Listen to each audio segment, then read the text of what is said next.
Another thing that's really surprised me in working with older adults and and helping with their finances, 90% of my older adult clients have been financially abused.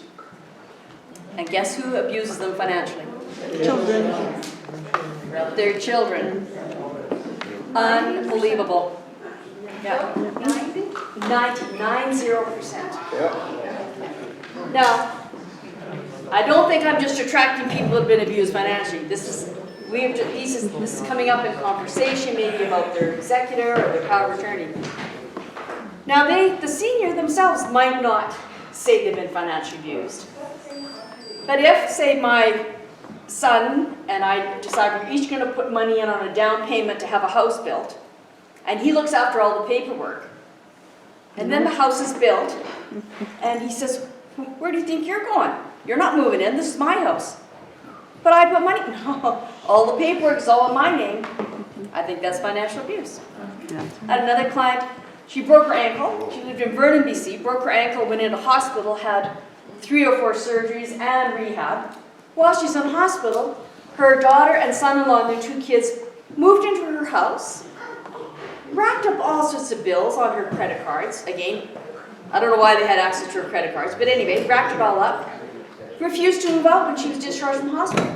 She had to have her daughter and son-in-law and kids actually evicted from the house. Yeah. I have another client, and she's a younger woman. She's 2 years older than I am, and just a cascading bunch of health issues over the last year. So her middle son, who'd been helping her out, became more and more involved in the finances, her home finances, the business, her number company, etc. And then finally the sisters actually called me in, and we did an intervention in the living room. He was helping himself to anywhere between $1,000 and $5,000 a month. Wow. Yeah, just decided that he was entitled to it. And it's actually, I now am helping her with like doing the finances on a regular basis. But he is becoming more and more verbally and emotionally abusive to the point that she may have to have a restraining order on her own son. She should do it sooner rather than later. Well, the last time I talked to her, her sister was coming over as I left, who is her power of attorney, to explain to her what's going on. Yeah. Because if she's got all those companies set up and stuff, there's so many places where he can play around and mess around and hide things and have already taken more than she only has discovered some of what he took. He probably took more. Well, and my thing also is that, really, if there's 3 kids and he's been busy helping himself, shouldn't that come out of what eventually is his piece of the pie? Now, mind you, he thinks he should have his third of the pie right now. But he's an adult, and he's not disabled, and she's not. No, he's very bright and very manipulative, so scary stuff. Yeah. Did you have a comment, ma'am? What kind of upbringing do these people have in the first place? That is amazing, because I thought that would be a factor. I thought the people that were being taken advantage of would be people that maybe weren't very worldly, didn't have a lot of maybe post-secondary education, and were vulnerable in another way. They are business owners, pharmacists, IT professionals. I'm trying to think what some of the other ones are. Media relations people. It just another fellow had a carpentry house building business. Mm-hmm. So these these kids were not physically abused. Well, I shouldn't say that. I don't think they were abused. It seems to me that life was quite fine. These kids weren't necessarily mistreated, but they somehow developed this idea of entitlement that when mom dies or dad dies, it's coming to me, so it doesn't really matter if I just kind of stick my hand in the cookie jar right now. Yeah. Very, very strange idea. No, people will see, people like that, well, anybody can see seniors' money, or anybody who's sick or weak in one way or another, as free money. And the attraction of free money will drive ordinary people to do stupid Crazy things. Yeah. It's almost like like I they're talking saw a about... lot of that when I worked at the bank, right? Did you? So Okay. I kicked up a lot of children. Yeah, I'm sure anybody who's working in a bank has lots of good stories. Oh, yeah, lots.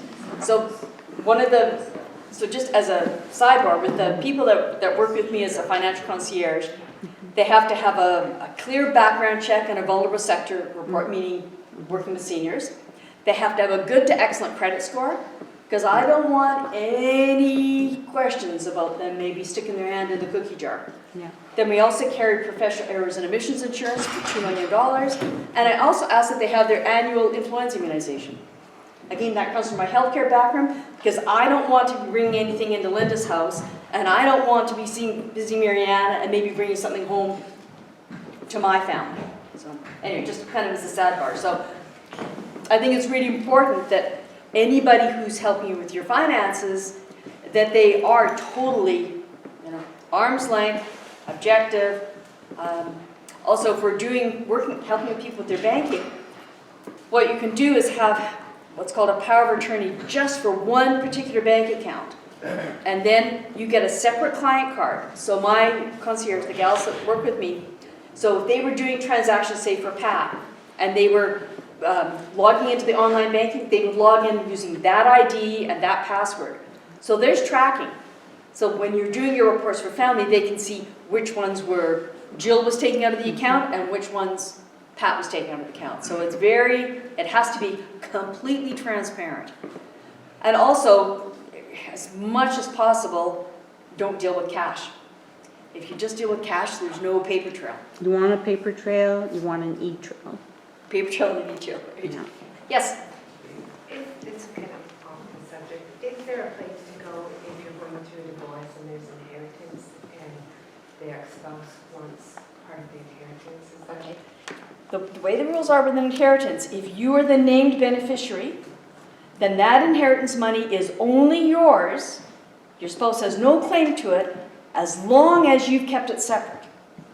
So did the inheritance occur while the couple was together?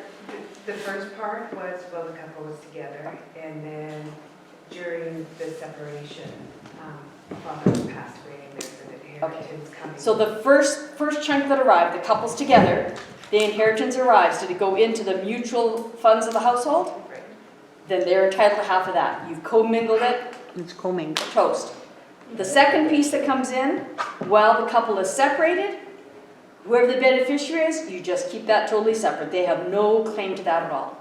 But the first piece, if it gets commingled with household funds, it's considered that your intention was to share that with the spouse. So if there was given money to an in-law on the agreement that if that in-law passed away, that the money would come back into that marriage and then the marriage is separated. If Is it's documented, if it has to be documented. Now, here, I'll give you an example. I was married, my mom and dad gave us as a couple some money to help with the down payment on the land. It was $40,000, so you can tell that was in Winnipeg. You can tell it's a whole long time ago, and that was a big chunk of a down payment. Then when we divorced, my mom said, well, Kel shouldn't be getting that $20,000. I said, Mom, it was given to us as a couple.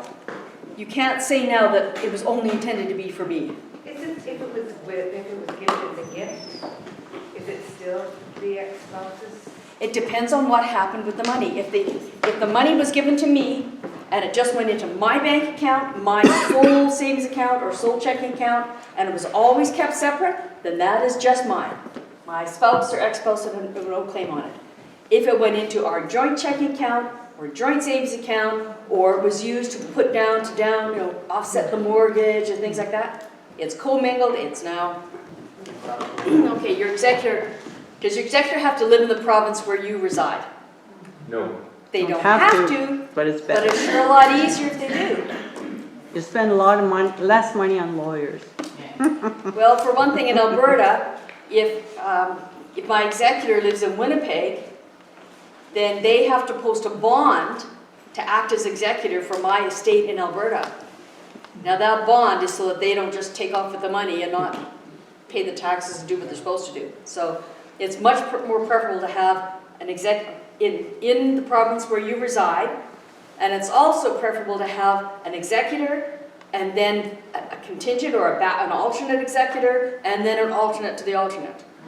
Far easier than having, the worst thing I could do would be to have my 3 kids and put them as joint executors. No. Like 3 to have to do everything together and travel, it's just a nightmare. If you want to include all 3 of them, fine. But And somebody said to me, pick the one you like least, so that means Matthew. Imagine, he gets to be number one. So, anyway, that being a little silly, but Funny. question, yes? Yeah, CC? what if your executor is out of the country? It's Like pretty the challenging. United States. You have children or Yeah. your daughter or something. Well, I think it'd be a good idea to talk to a lawyer here, because that would be very challenging. So there are things that they will absolutely have to do in person. And if any of you been an executor or an executrix? And have you signed up to do it again? Is that your new favorite job? They say after you've done 3 or 4, it becomes a little bit easier, but it's a ton of work. And then also, how long does it take to settle an estate usually? Years. A year. Years. If it's very basic, I would say I usually would estimate about a year. If there's anything that goes sideways, sky's the limit. That's after the taxes year. Because I know a friend who, he died at the beginning of 1 year, and so a year later that was, you know, it's going to be all finished, but then that whole tax thing had to get approved and Oh, it takes a long time. And you don't ever want to be the executor or executrix and do a final disbursement, like let the beneficiaries have all their stuff until you have that clearance certificate from CRAs. So, Yeah. So again, having an executor that's out of country, they're going to have to physically be here to do a bunch of the work, and it could take, unless they're going to move here, it could be quite challenging. So the executor could be a beneficiary as well? Oh yeah, that's no problem. Yeah, yeah, executor and beneficiary can be the same. I was going to say, for those who live alone and don't have relatives in the province, I use my bank as the executor. So they wrap my affairs up. Even if, for instance, my house needs some upgrading before they sell it, they would do that. And you can do that, Pat, if you're in the fortunate position that you have significant assets, because the trust companies will not take on a state of trusteeship unless you can show a certain. Oh, well, I don't have that. I just have my house. And they'll wrap up the sale, and they get a small percentage of the proceeds for their work. What bank is this? Yeah. Scotia.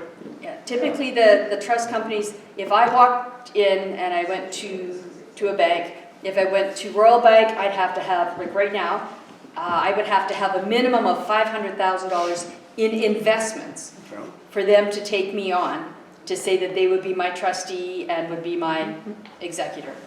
So RBC's 500, Scotiabank and TD Waterhouse are 750,000.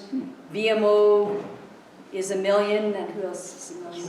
And ATB's $2 million. So they must have changed, because I got this done about 10 years ago. Yeah, they have changed because they realized how much work it is to administer an estate and how long it could take. Like if you think way back when people would average life expectancy, maybe people were dying in their 70s, whereas now it could be to their 90s. So they're responsible for that for a long, long time.